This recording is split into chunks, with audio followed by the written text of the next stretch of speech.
In this video, I'll walk you through how to paint Kanna in watercolor starting from the sketch.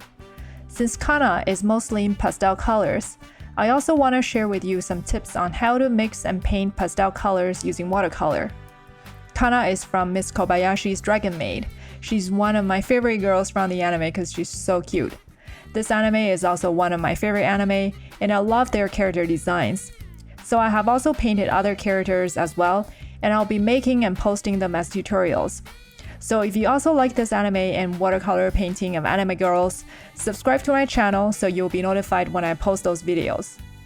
Alright, so let's get started with the sketch. I wanted to do a more delicate and more detailed style for this painting, because Kanna has a delicate look and she has a lot of nice details in her character design.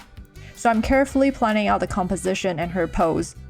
Because she's a dragon, even in her human form, she still have two horns, one on each side of her head.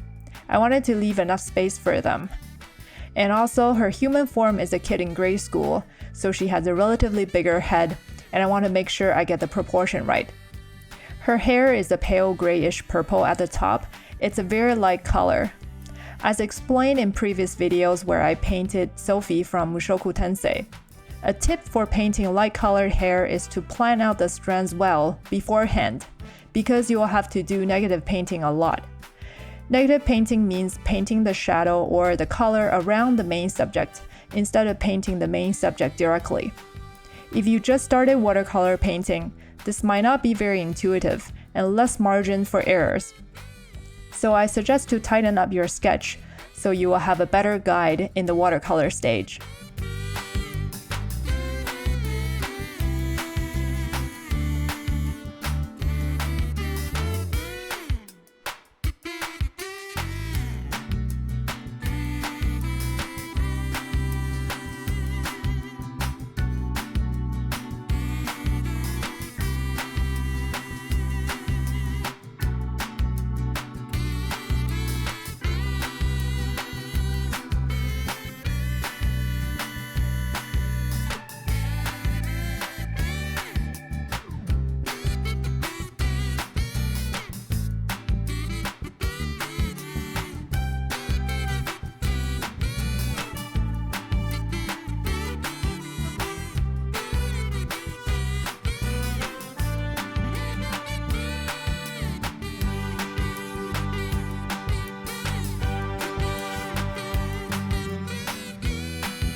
After I finished the sketching, I transferred it to my watercolor paper. To keep the pastel color clean and transparent, another tip is to keep your pencil sketch really light, so when the water or watercolor paint touches the pencil lines, the graphite will not be smeared and cloudy up the painting. Also, using a harder lead will help. Here I'm using a 2H. I started with a simple wash on her face and then moved on to her horns. Her horns are white, so I'm only painting the shadows. Her cape is a pastel pink and a bit on the coral side.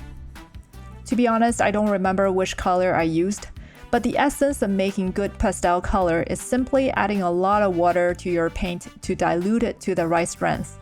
Remember, there's no white in watercolor, and the color straight from the tube is pretty strong. So to make the color lighter, you will need to add water to spread out the pigment. In watercolor, paper is your white. The more spread out the pigments are, the more you can see the paper, and the more pastel it looks.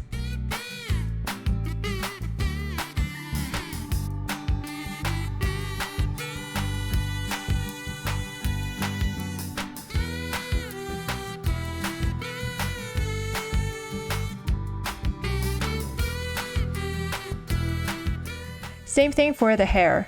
I picked a purple color and diluted with a lot of water. Although the hair color is super pale and it's hard to see where the highlights are, still, don't skip the highlights. And make sure you leave some spots unpainted where the highlights should be. And it'll be more visible once you add in the shadows. If you skip the highlights, the hair will look really flat.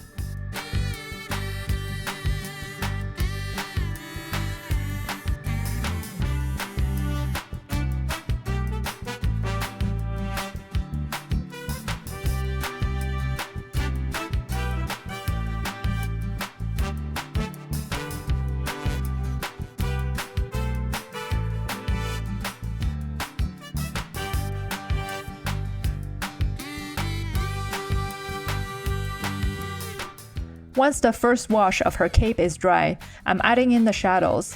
For the white frills, I'm using the same grayish blue as a shadow.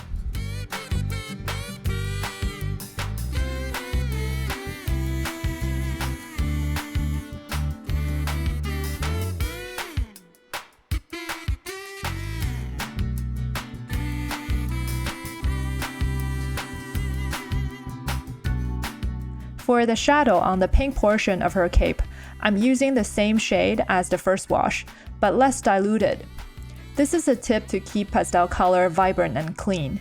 If you add purple or blue or brown like the common shadow colors, it'll likely kill the vibrancy and make it murky.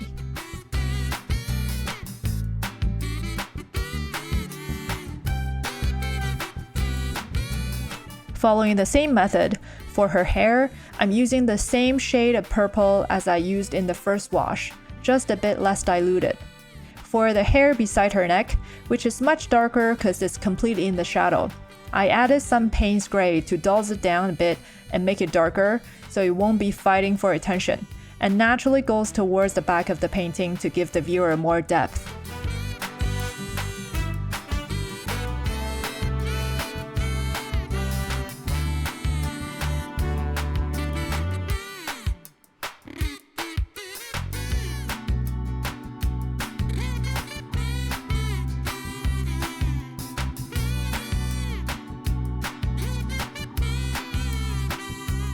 Kanna's skin color is pretty light, so her hair color is really close to her skin color, especially around her forehead. At this stage, it's really hard to tell what's what.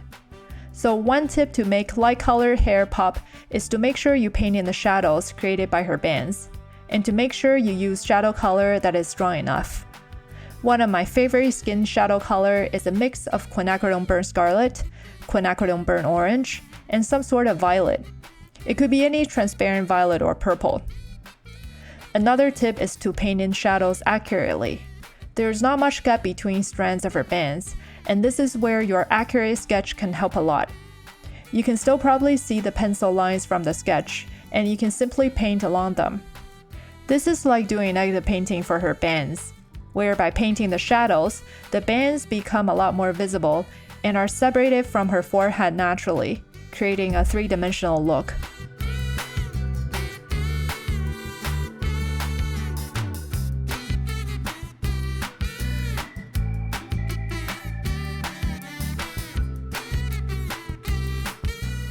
Kanna's eyes are blue. I used a classic ultramarine blue almost at full strength at the top, and phthalo blue turquoise at the bottom, and added some water to create a gradient transition between the two.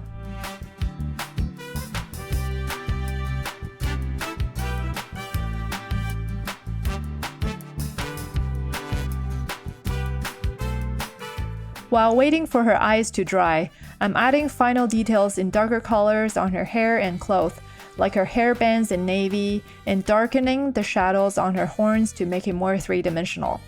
Also the beads that ties up her twin ponytails. And finally, I'm adding the darks in her eyes and some highlights.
One last tip I want to share is that to make your pastel color character pop, you can add a strong background. I picked this turquoise blue because it echoes well with her eye color, and I think it creates a nice contrast to her color palette overall. And now she's much more separated from the background instead of being blended in on the white paper. Unfortunately, I forgot to press the record button for this portion, but you can refer to my other videos to see how I added backgrounds in different ways. So this is how I painted Kanna and how to make pastel color pop in watercolor painting. I really hope you find it helpful and learn a few things from this tutorial. If you want to see more videos like this, or my tutorials on other Dragon Maid characters, subscribe to my channel and I'll see you in the next video.